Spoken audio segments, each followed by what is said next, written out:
நல்லா பார்த்துருங்க. இது என்ன எழுதியிருக்கேன்? Insulin resistance. படிச்சுட்டிங்களா? சரியா? 5 கேள்வி தான். சுகர் ஒரு ஆளுக்கு எதனால வருது? Insulin resistance. பிபி எதனால வருது? Insulin resistance. ஃபேட்டி லிவர் எதனால வருது? Insulin resistance. பித்தப்பையில கல் எதனால வருது? Insulin resistance. உடல் பருமன் எதனால வருது?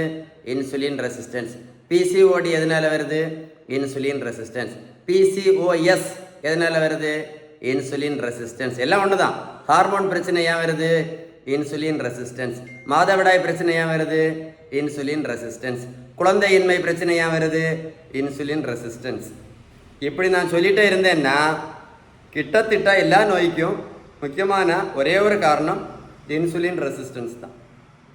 இதை நீங்கள் சரி பண்ணணும் அப்படின்னா ஒரே ஒரு வழி தான் இருக்குது. அதுக்கு பேர் தான் இன்சுலின். அதுக்கு பேர் தான் பேலன்ஸ் டயட்.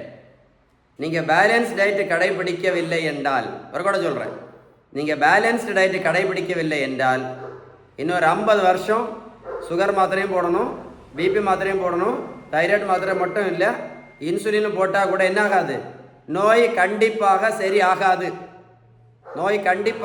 ஆகாது.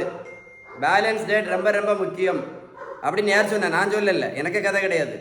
மருத்துவத்தில் உள்ள ஸ்டாண்டர்ட் புத்தகம் ஹாரிசன் தெளிவாக சொல்லி எடுத்து படித்து பாருங்க. பேலன்ஸ் டயட் நீங்கள் கடைபிடிச்சா மட்டும்தான் என்ன பண்ண முடியும்? இன்னொரு 50 வருஷம் நிம்மதியாக, ஆரோக்கியமாக, சந்தோஷமாக இருக்கலாம் அப்படின்னு யார் சொன்ன? அதுவும் நான் சொல்லலை, மருத்துவத்தோட ஸ்டாண்டர்ட் புத்தகம் ஹாரிசன் தான் சொல்லுது. அவ்வளவு பவர்ஃபுல் பேலன்ஸ்டு டயட். நீங்கள் பேலன்ஸ் டயட் கடைபிடிக்காமல் இருந்தீங்கன்னா எந்த மாத்திரையும் என்னைக்கும் கண்டிப்பாக நிறுத்த முடியாது, நோய் கண்டிப்பாக குணம் அடையாது அப்படின்னு நான் சொல்லலை, ஹாரிசன் புத்தகம் சொல்லுது. இந்த வீடியோவை நீங்கள் லைக் பண்ணி ஷேர் பண்ணிங்கன்னா இந்த உலகத்தில் நிறைய பேருக்கு யூஸ்ஃபுல்லாக இருக்கும். ஷேர் பண்ணுங்கள். ஓகேவா?